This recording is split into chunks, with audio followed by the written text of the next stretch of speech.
오늘이 이제 금요일이라고. 사실 우리는 한국 교회는 이제 금요일을 성금요일이라고 부르진 않지만, 그래도 기독교 전통이 오래된 서양에서는 수요일을 제의 수요일, 애쉬 웬스데이라고 부릅니다.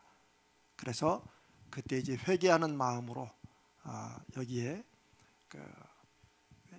제 있죠, 제.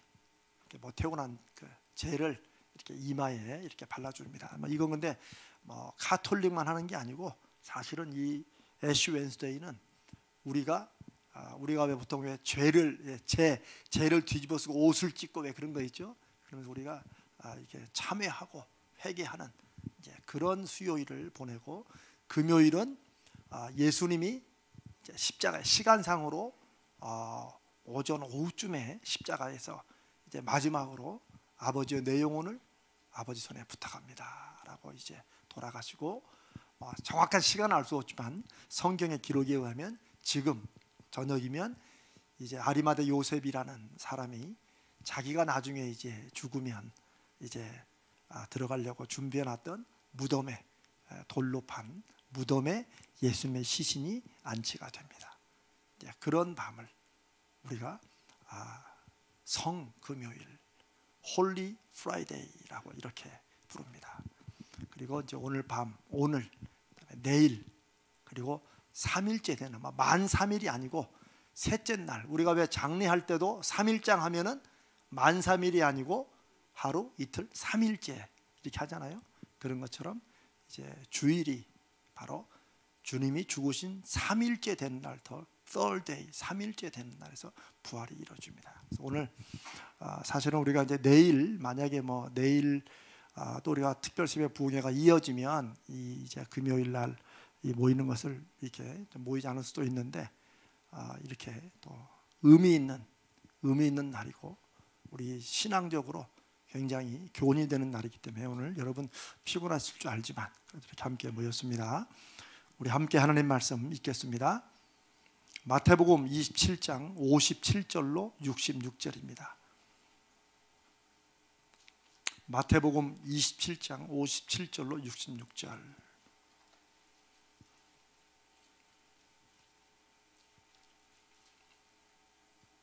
저와 여러분이 한 절씩 예수님이 돌아가신 다음에 어떤 일이 일어났는가가 마태, 마가, 누가, 요한복음에 굉장히 중요한 분위기에 다 기록이 되어 있습니다. 우리 마태복음 27장 57절로 66절, 제가 가진 성경 51면에 있습니다. 저와 여러분이 한 절씩 교독하면서 지금 예수님이 돌아가신 후에 어떤 일이 일어나고 있는가를 한 절씩 살펴봅니다. 저물었을 때에 아리마대의 부자 요셉이라 하는 사람이 왔으니 그도 예수의 제자라. 빌라도에게 가서 예수의 시체를 달라 하니 이에 빌라도가 내주라 명령하거늘 요셉이 시체를 가져다가 깨끗한 세마포로 싸서 바위 속에 넣어두고 큰 돌을 굴려 무덤 문에 놓고 가니 거기 막달라 마리아와 다른 마리아가 무덤을 향하여 앉았더라.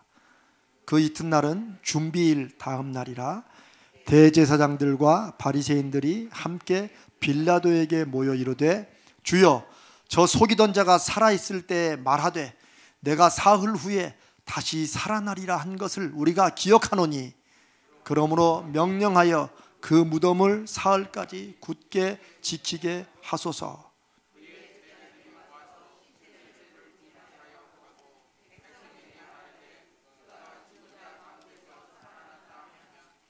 후에 속임이 전보다 더 클까 하나이다 하니 빌라도가 이르되 너희에게 경비병이 있으니 가서 힘대로 굳게 지키라 하거늘 그들이 경비병과 함께 아멘. 아멘. 참 여기 이 마태복음의 기록에 하면 너무나도 어처구니가 없는 그런 기록도 되어 있습니다. 자, 오늘은 금요일 밤에라는 그런 제목을 가지고 잠시 말씀을 나누겠습니다. 아까 말씀드린 대로 오늘 서양에서는 Holy Friday, 성금요일이라고 합니다.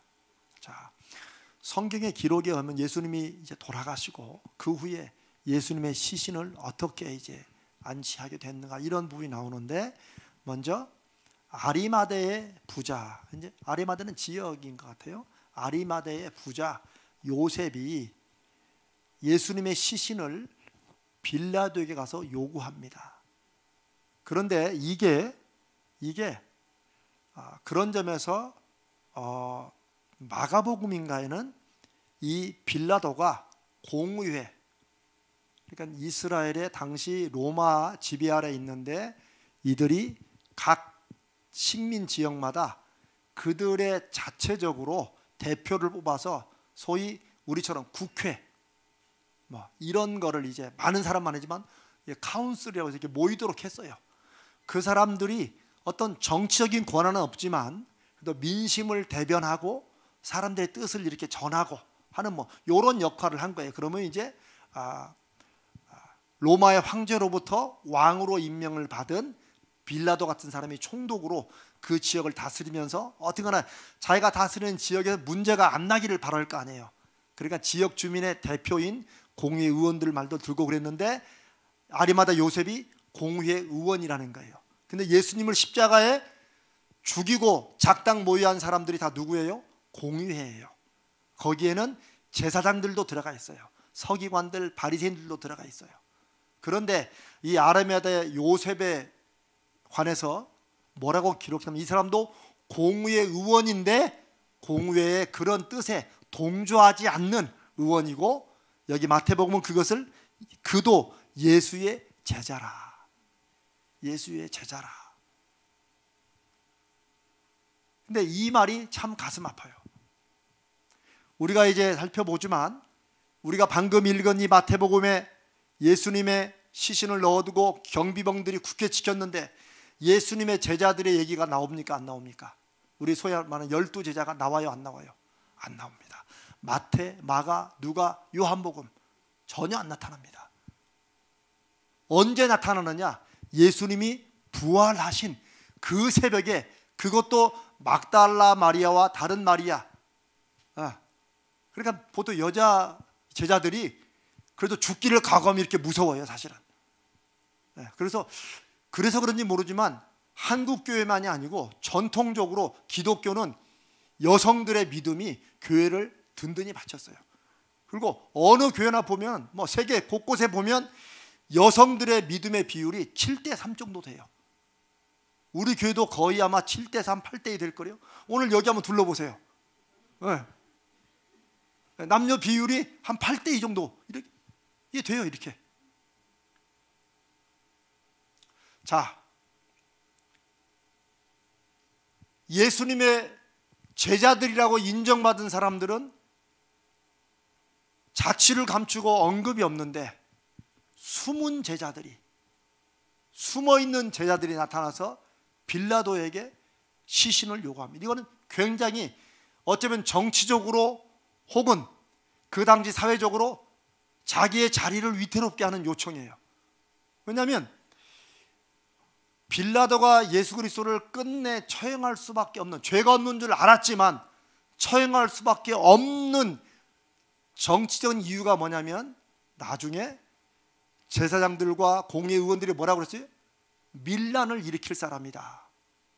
이 말에 예수님이 밀란을 일으킬 사람이 아니라는 건 알았지만 이 사람들이 밀란을 일으킬 사람으로 고소를 했는데 총독이 무마하고 넘어가면 나중에 이게 누구한테로? 로마 황제에게로 이렇게 직소할 수가 있어요. 이렇게.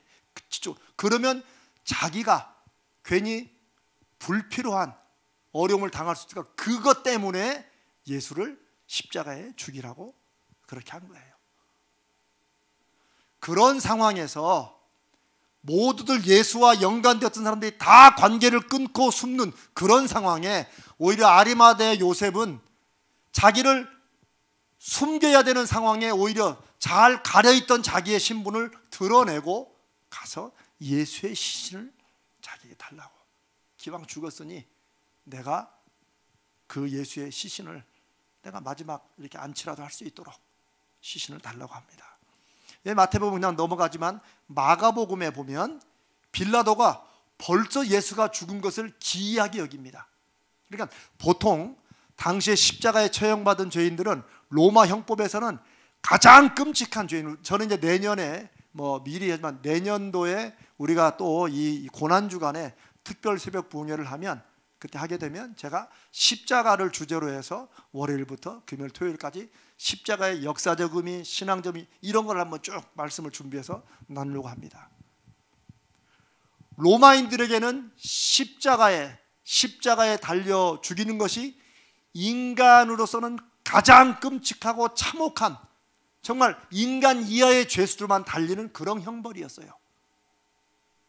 그런데 또 유대인들에게는 그게 끔찍하고 참혹한 것이 어떤 의미는 종교적, 신앙적인 의미에서 신명기에 나무에 달린 자는 하나님의 저주를 받은 사람만이 나무에 달린다는 자기들의 오랜 전통과 관습에 의해서 예수님이 십자가가 뭘로 되어 있어요? 나무거든. 그래서 유대인들은 그걸 끔찍히 생각한 거예요. 고통도 이루 말할 수 없는 그런 고통이죠.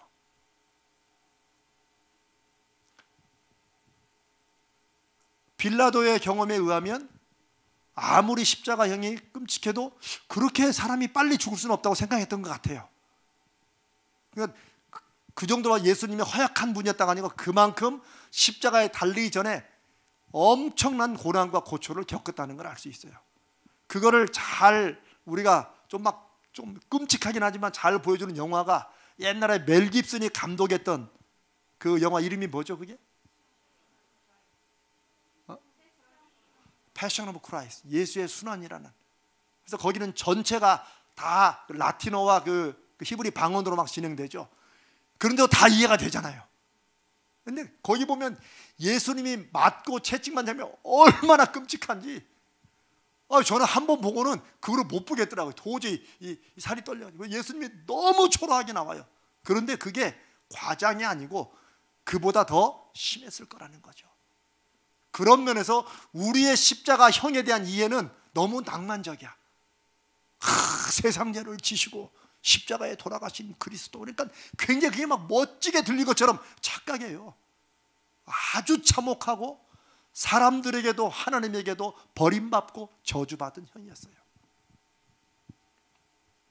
빌라도가 이렇게 빨리 죽나 해서 마가복음의 15장에 보니까 그 군인들한테, 주변 사람한테 예수가 정말 죽었는지 확인하라고 그래요.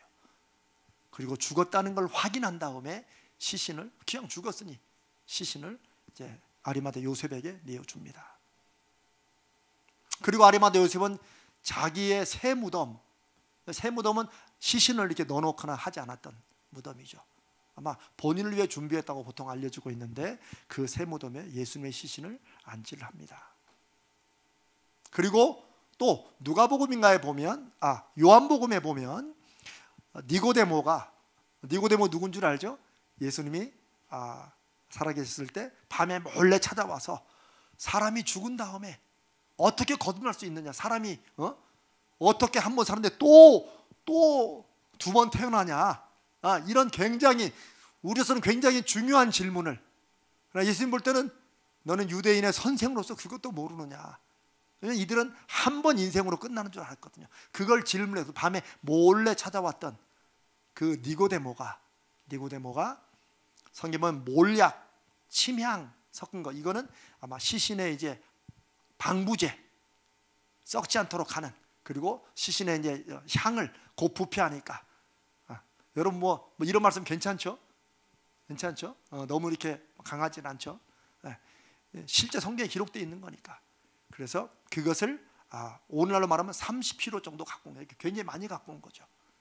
이 니고데모도 그 예수님에서 마음이 울컥했던 것 같아요. 자기가 나서서 예수를 십자가에 못 박으라는 사람들을 막지는 못했지만 그러니까 마음속에 너무 눌리는 거야. 아리마다 요셉도. 그러니까 돌아가신 후라도 자기가 마지막 뭐라도 해야 된다는 마음에 나타나서 몰약과 침향을, 그 비싼 거거든요. 그럼 몰약하면 언제 생각나요? 예수님이 태어나실 때 동방박사 세 사람이 가지고 온 귀한 선물 중에 하나가 황금과 유향과 유황이 아니, 유황은 큰일 나요. 유향. 어떤 분은 막 유황이라고 그래요. 유황. 유황은 큰일 나. 그거 뭐 유향. 그러니까 향료품이라는 거지. 향품이라는 거. 그다음에 몰약. 몰약은 이제 썩지 않게 하는 그런 하나의 굉장히 귀중한 거죠. 이렇게. 근데 그 몰약과 침향 섞은 거 이런 것을 30kg 정도, 제가 이거 계산을 한 거예요. 30kg 정도 이렇게 또 가지고 옵니다. 그리고 막달라 마리아와 다른 마리아는 예수님의 그 시신이 어떻게 쌓여지고 이런 걸 보면서 드디어 이제 우리는 땅을 파잖아요. 땅을 파는데 거기는 평지에 산에 주로 돌무덤, 왜냐하면 흙은 무너지니까 돌로 된 것을 파가지고 이렇게 막 굉장히 큰 건 아니었겠죠. 한 사람 정도에 들어가서 거기를 이렇게 시신을 안치해 놓고 그 다음에 돌로 입구를 막아 놓습니다. 돌로. 그래서 우리가 성경에 보면 이제 그 안식 후 첫날이니까 주일날 이른 새벽에 막달라 마리아와 또 다른 마리아가 예수님에게 이제 또 3일째 되는 날이니까 또 이제 가서 향품을 또 발라드리려고 가면서, 근데 돌문을 누가 어떻게 굴리냐, 이제 이걸 걱정하고 가잖아요. 이렇게. 근데 이런 장면들이 예수님의 부활을 예상하거나 기대했다 안 했다? 안 했다는 거예요. 여기에 누가 빠져 있어요? 예수님의 12제자가 빠져 있어요. 물론 이때 이미 가룟 유다는 자살을 했기 때문에 11제자 빠져 있어요. 이 제자들은 어디에도 행적이 없어요. 왜? 실제로 숨었으니까. 쓸 게 없는 거야, 사실은. 언제 나타나요? 3일째 되는 날, 그것도 막달라 마리아가 부활하신 예수님을 보고 가서 베드로와 제자들에게 알려라. 그러니까 그 말을 듣고 그때서야 어디선지 막 무덤가로 가보죠. 그리고는 털썩 주저앉아. 근데 주저앉은 게 주님의 부활을 확인하거나 믿었던 게 아니고 너무 당황했던 것 같아요. 그게 첫 장면이에요. 이들은 몸을 숨기고 있었어요. 언제부터 몸을 숨겼어요? 예수님이 겟세마네 동산에서 기도하시다가 잡히자마자 그들은 다 흩어집니다. 다만 누구만? 베드로. 그다음에 또 성경에 보면 사도 요한이라고 알려진 사도 요한이 혼니부로 이렇게 둘러싸고 몰래 가다가 군병이 오라니까 혼니부를 벗어버리고 나체로 도망갔다는 그런 기록도 있어요. 성경이 왜 그런 걸 기록해 놨을까요? 사실로 있었던 일이니까 기록해 놓은 거예요. 아니면 굳이 상상해서 그런 걸 넣을 필요가 없죠. 그렇죠?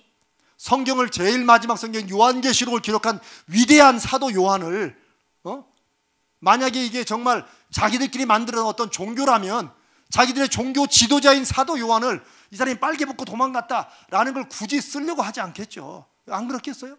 인간끼리 하면 야, 그 부분은 빼자. 이거 안 믿는 사람들이 우리 기독교를 보면 얼마나 무시하겠냐. 뺐을 건데 성경은 가감없이 다 써놔요. 왜? 그게 사실이니까. 그러니까 기독교라는 종교는 나중에 11 제자들이 야, 우리가 너무했지 않았냐? 그러니까 다시 좀 우리가 어떻게 좀 해보자. 그리고 예수님의 말씀이 너무 그래도 교훈이고 중요하지 않냐. 이래서 이분의 뜻을 전파하자. 이래서 만든 종교가 아니라는 거예요. 하여튼 이건 또 다음에 기회 있으면 나눕시다. 이들에게는, 이 11제자들에게는, 숨어서 조마조마하는 제자들에게는 이 금요일 밤이, 2000년 전에 오늘 이 금요일 밤이 가장 충격적인 날이에요. 왜요? 완전히 모든 게 끝났고, 그렇죠? 모든 게 끝났고, 그 다음에 그 어떤 기대와 소망도 가질 수 없는 밤이었기 때문에 그렇죠. 그렇죠? 예수님이 살아계실 때는 뭔가 막 그래도 한번 해보자. 근데 마음속에는 누가 예수님 다음이 세컨드냐, 이거 누가 예수님 다음이냐, 늘 여기에 막 관심이 있던 거예요. 이 성경 보면 참 기도 안 차요. 근데 기도 안 차는 모습이 바로 우리들의 모습일 때가 많다는 거죠. 이들에게는 가장 충격적이고 모든 소망이 사라지는 정말 캄캄한 밤이었어요. 근데 놀라운 건 여러분, 우리가 아까 읽었던 62절로 66절에 보면 이상한 사건이 여기 기록되어 있어요. 누가? 대제사장들과 바리새인들이 빌라도에게 가요. 왜 가요? 이들이 예수님의 말씀을 기억을 해요. 야, 참 이게 이런 게 놀라운 거예요. 12제자는 11제자는 전혀 기억을 못해. 아리마다 요셉도 기억 못해요. 자기의 새 무덤까지 대신, 그리고 자기의 모든 직위를 걸고 빌라도에게 예수님의 시신을 달라고 할 만큼 예수님을 존경했던 아리마다 요셉도 기억 못해요. 모략과 치명을 30kg씩이나 예수님의 장례를 위해 준비했던 니고데모도 기억 못해요. 막달라 마리아와 마리아까지, 그 예수님의 끝까지 가장 죽음의 십자가 밑에서도 울고 있었던 이런 담대한 여자분들도 기억 못해요. 뭐를? 예수님의 말씀을. 예수님의 어떤 말씀을? 여기 봐봐요. 성경에 주여, 이건 뭐예요? 대제사장과 바리새인들이 빌라도에 하는 말이에요. 그건 우리말로 하면 뭐 총독각하 그런 말이에요. 저 속이던 자가 누구예요? 예수야, 예수. 살아있을 때 말하되 내가 사흘 후에 다시 살아나리라 한 것을 우리가 기억하노니. 세상에 이 사람들도 기억해요, 그걸. 그런데 제자들은 기억을 못했다는 거예요. 물론 그 말을 했다는 것 자체가 기억이 안 났는가, 그건 아닐 수 있어요. 그러나 설령 기억났어도 그게 실제 무언가를 의미한다거나 그게 무슨 약속이라든가 이게 중요하다, 이런 게 생각은 안 한 거죠. 주님이 하신 모든 말씀들은 무엇에 파묻혀요? 예수님이 죽었다, 이제는 끝이다, 이것으로 그 어떤 약속도 그 어떤 무슨 말도 다 거기에 묻혀버리는 거예요. 이런 거하고 비슷해요. 이제 쉽게 말하면 남녀가 막 사랑하잖아요. 너무 사랑할 때는 여자나 남자가 막 무슨 약속을 하잖아요. 내가 자기를 위해서라면 내가 저 하늘에 별도 따지기, 요즘은 그런 얘기 안 하지. 촌스럽지. 차라리 내가 통장을 몇 개 줄게 이렇게 가야지. 뭐 아파트를 내가 몇 평 줄게 이렇게 하지만 저 하늘에 별을 따다줄게, 그건 이제 우리 때나 통하는 거지. 근데 그런 말을 막 했다고 해봐요. 그 약속이 막 기억됐어. 근데 죽었어 남자가. 그럼 그 약속이 무슨 의미가 있어요? 죽었는데. 이거가 똑같은 거예요. 주님이 하신 모든 말과 약속은 11제자에게는, 다른 제자들에게는 주님이 죽음으로써 다 소용이 없는 것으로 이렇게 받아들여졌던 것 같아요. 물론 이 대제사장들과 바리새인들도 주님의 그 부활하신 것을 두려워한 건 아니에요. 이 사람들은 머리가 기막히게 돌아간 사람들이에요. 이 사람들은 이 속이던 자가 3일 후에 살아난다고 이렇게 했으니까 분명히 뭐예요? 그의 제자들이 와서 시체를 여기까지 생각한 사람이야. 그러니까 참 머리가 좋아야 당시에 제사장도 해먹는 거야. 사실은 이게 머리가 좋아야 종교 사기도 치고 이렇게 하는 거지, 이게 머리 웬만큼 해가지고는 이렇게 되지도 않아요. 예나 지금이나 마찬가지예요. 정말 이런 거 보면 정말 몇 수를 앞서가는 거예요. 근데 이 사람들이 뭐는 몰랐어요. 이 제자들이 감히 그렇게 할 수 있는 담력도 없고 그런 꾀도 없고, 지금 죄송합니다, 똥오줌 못 가릴 때야 지금 이 사람들은. 그래서 예수님이 부활하신 데도 다 숨어 있었어요. 조마조마. 누가 문 두드리면 빼끔 해가지고 누가 오는가, 이런 상태인데 무슨 뭐 예수님의 시체를 뭐 훔쳐다가 뭐 이렇게 이럴 상황이 아니에요. 그런데 나중에 이들은 부활하신 다음에 이걸 그대로 써먹어요. 예수의 제자들이 시체를 훔쳐다가 어디다 놓고 부활했다고 거짓말한다. 이 사람들은 이걸로 밀고 나가요.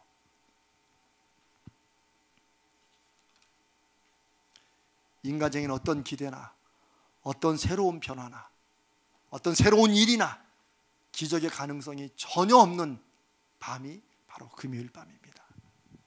2000년 전에 가장 끔찍한 밤. 그렇게 주님을 의지했고 그렇게 따르면 정말 이분과 함께라면 모든 것을 다 할 수 있겠다고 결심했던 그 모든 게 신기루처럼 허망함과 험함으로 사라져버린, 그리고 자기는 초라하게 혹시나 누가 자기들을 잡으러 오지 않을까 숨어있는 그런 밤이 오늘 금요일 밤이에요. 그런데 왜 이 금요일 밤을 홀리 프라이데이라고, 왜 거룩한 금요일이라고 왜 불러요? 하나님이 하신 일 때문에 그래요. 하나님이 하신 일 때문에. 이날은 나중에 기독교 역사상 가장 놀랍고 가장 위대한 기적과 역사가 시작된 날이에요. 이제 이런 게 우리가 이번 특세에서 살펴봤지만, 하나님을 왜 자꾸 하나님이 왜 자꾸 당신을 믿으라고 하느냐? 현실은 완전 나는 메뚜기야. 아니 저걸 어떻게 저 사람들을 이겨? 어떻게 이런 상황을 내가 이겨내? 그게 현실이에요. 우리가 한두 번 경험한 게 아니에요.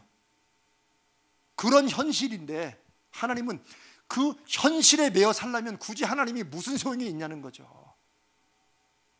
그 현실과는 상관없는 그 현실을 뛰어넘어서 하나님을 믿는 믿음이 무언가를 할 테니까 그걸 보라는 거죠.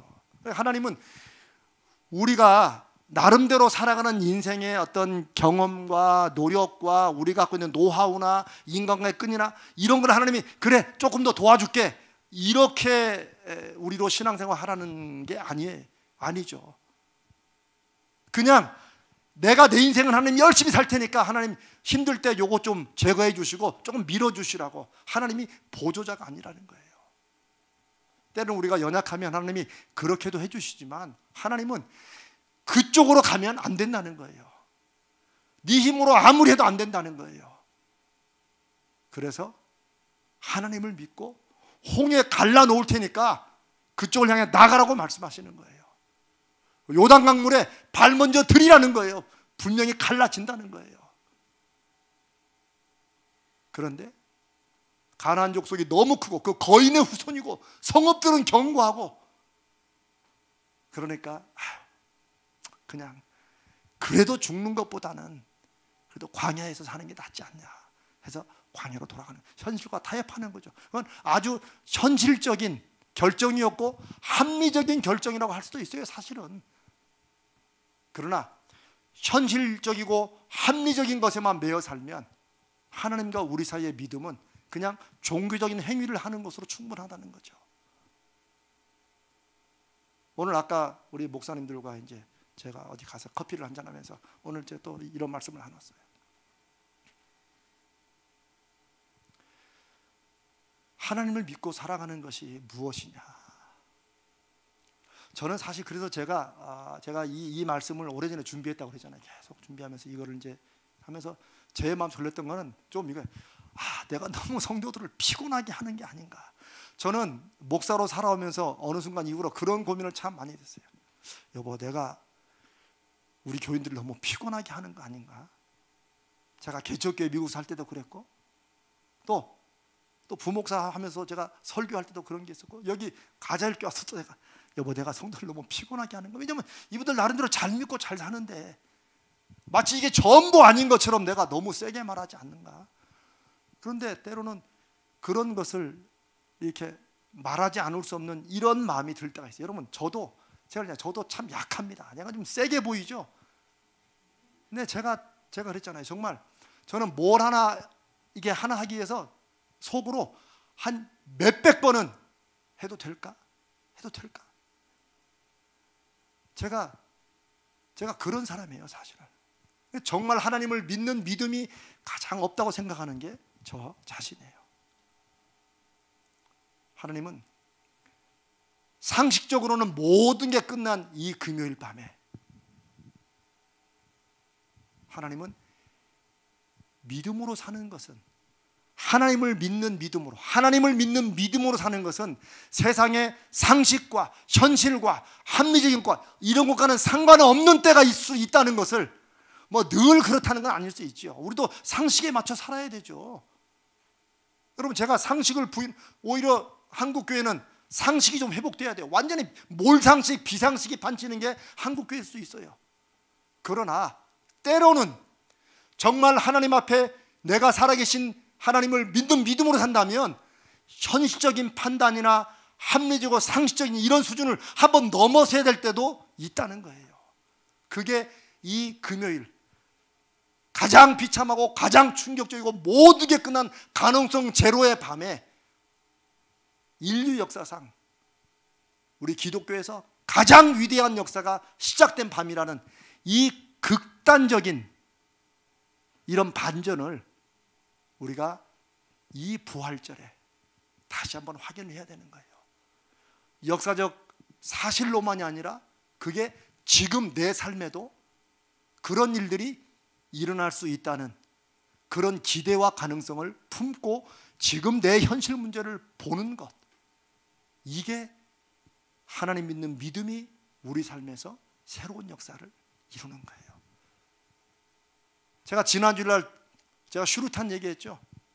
슈루탄은 하나님께서 우리 안에 다 폭발할 수 있는 엄청난 그런 잠재력을 저는 주셨다고 봐요. 아주 다른 말로 하면 폭탄을 빼고. 그런데 이게 터져야 돼. 근데 이게 안 터지는 거야. 그러니까 슈루탄으로 계속 한 사람씩 맞춰 떨어뜨리는 거, 이걸로. 이게 우리의 신앙이 된다는 거죠, 우리가. 근데 이 뇌관이 이게 뽑혀 터져야 돼요. 그게 그 일을 하시는 분이 성령이시라는 거예요. 여러분, 지금 이 제자들의 이 상황은 비참하고 끔찍하지만 또 인간적으로 보면 충분히 이해가 됩니다. 심지어 제가 아리마대 요셉, 니고데모, 막달라 마리아 다 뭔가 예수님께서 뭔가 하기는 했지만, 용기는 냈지만 결국 이들의 한계는 뭐예요?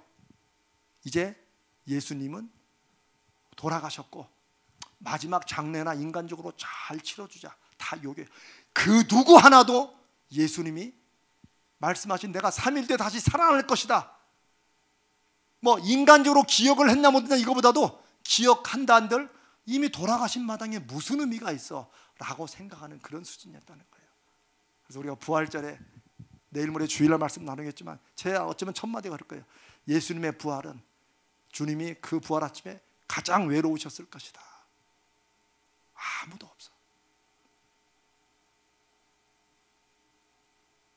무덤을 열고 나타났는데, 그러면 주님 드디어 약속대로 뭐 꽃다발과 빵판이 없을 때 기다려야 되는데 아무도 없어. 향품 바르러 온 두 여인만 있었어. 뭐 향품을 누구한테 발라요? 죽은 예수 시체에 바르려고 왔지. 사랑하는 여러분, 오늘 금요일부터 부활의 아침까지 3일은 인간적으로는 절망적인 날이고 장례 수습의 날이고 내일의 희망이나 가능성이 전혀 없는 날이고, 그러나 하나님의 말씀과 계획으로는 드디어 하나님의 구원의 역사가 이제 본격적으로 마지막 완성을 위해 다가가는 가장 강렬하고 가장 뜨겁고 가장 힘 있는 이 날이 바로 금요일 밤부터예요. 이렇게 주님이 앞서 하신 3년 동안 하신 공생의 모든 말씀들, 우리가 저기 보는 요한복음 14장 14절, 내 이름으로 무엇이든지 내가 구하면 내가 행하리라. 저 말씀만 아니고 모든 그 말씀들이 그냥 예수님이 하신 말씀이 아니고, 예수님이 그러시잖아요. 내 말은 내 말이 아니라 나를 보내신 이의 말이라고 한, 하나님이 주셔서 이런 말씀을 한 것이라는 거, 그것을 내가 증명해 보일 수 있는 길이 마지막으로 이제 보이시다 안 믿으니까 기적을 보여도 떡 먹는 것만 좋아했지 그 떡 속에서 하나님의 아들 되심의 표적을 보지 못하니까 내가 마지막 볼 수 있는 증거는 내가 이제 요나의 표적처럼 내가 죽었다가 3일 만에 살아나는 수밖에 없다. 내가 장로들과 제사장들에게, 장로들 그러면 우리 장로님 말하는 거 아닙니다. 당시에 종교 지도자들을 말하는 거예요. 내가 이들에게 고난을 받아 내가 십자가에 죽을 것인데 3일에 살아날 것이다. 그 주님의 말씀이 사실이라는 것을 증명하시기 위해서 하나님이 죽은 예수를 다시 살리신 거예요. 예수님이 살아나신 게 아니고 누가? 하나님이 순종함으로, 우리 빌립보서 2장 예수님이 죽기까지 순종했으니 하나님이 그를 지극히 높여서 모든 사람들의 열매와 십자가의 증인으로 세우신 거예요. 누가? 하나님이. 예수님이 다시 살아났다는 거, 예수님이 이 기독교 초기 역사에 보면 기절설도 있고요. 제일 유명한 게 도적설, 훔쳐갔다는 거. 그다음에 또 하나가 기절설이에요. 주님이 잠깐 혼절했는데 죽은 걸로 알고 그래서 주님이 서늘한 그 무덤에서 깨어났다. 실제 있던 이게 설들이에요, 설들. 그냥 모의설도 있어요, 모의설. 아까 제가 말씀드린 예수님의 제자들이 너무 양심에 눌린 나머지 우리가 이러면 안 된다. 우리의 선생님 예수님의 말씀을 그래도 전하자. 별별 설들이 다 있어요. 사랑하는 여러분,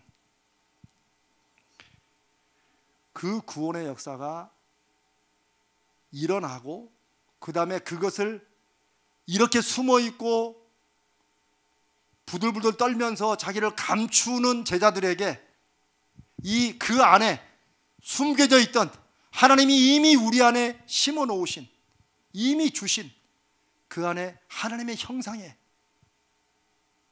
우리 안에 있는 그 하나님의 그 주신 그 능력, 그거를 믿음으로 폭발시키는 그 뇌관을 뽑아주시고 터뜨리신 분이 누구예요? 성령이 하시는 일이라는 거예요. 이걸 이제 순복음이나 이제 이런 사람들이 막 괜히 그냥 성령 받으면 막 펄떡펄떡 이렇게 한 것부터 한국교는 뭔가 뒤틀린 거야. 아니에요. 성령은 지혜, 거룩한 지혜의 영이세요. 거룩한 지혜. 눈으로 보는 것으로 판단하는 지혜가 아니라 그 너머를 보고 드디어 비전을 볼 수 있는 그런 지혜를 성령께서 우리 안에 두터운 껍질을 깨시고 그 안에 빛이 나타나게 하시는 거예요. 그 일을 성령이 하시는 거예요. 그리고 이들이 예수님의 하신 말씀이 생각나게 하고 그 말씀이 의미가 무엇인지를 눈에 보는 현실과 드디어 접목해서 적용해서 확인하게 된 거예요.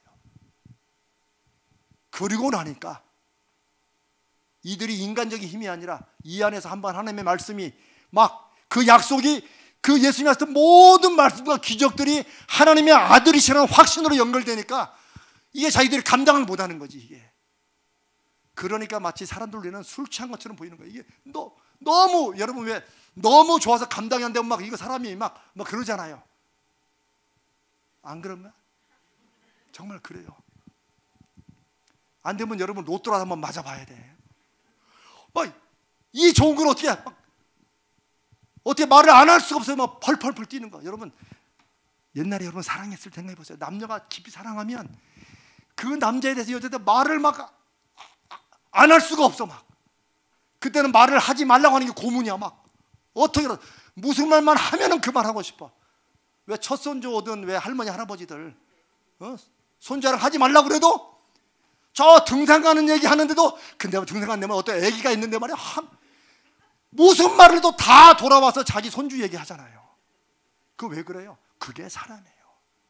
이 안에 이게 한번 폭발되면 견딜 수, 그게 사랑이고 사랑보다 더 강력한 건 그게 하나님의 은혜와 그 말씀에 대한 확신이라는 거예요.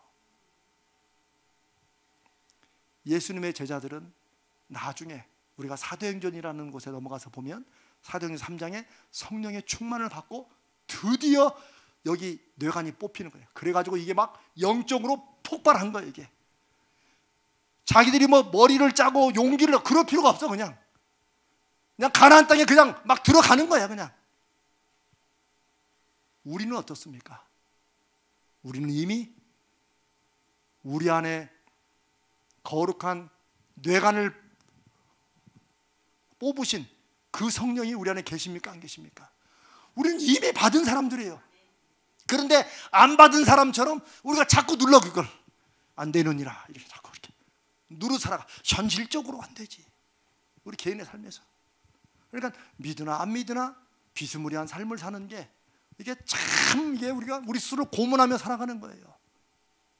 하나님 앞에 우리가 기도할 것은 성령의 충만은 주님 내 안에 오랜 내 인간적인 경험으로 내 안에 막아놨던 눌러놨던 이거 하나님이 터뜨려 주시고 사용하여 주시옵소서. 이제 옛날에는 이런 말하면 다 신학교 가라고 한 걸로 알았어요. 다 막 이런 말 되면 아멘 해가지고 막 다 신학교 아니에요. 다 신학 가면 소는 누가 키워요? 쉽게 말하면 안에 신학교 가는 사람들도 있고 대부분은 뭐 해야 돼요? 여러분이 하는 그 일에서 하나님의 역사를 증거해야 돼요. 그렇게 나타나는 거예요. 그렇게.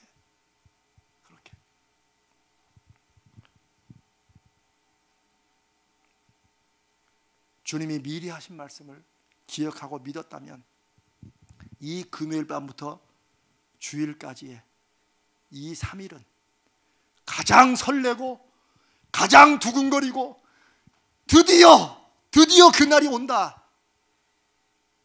되었을 날인데,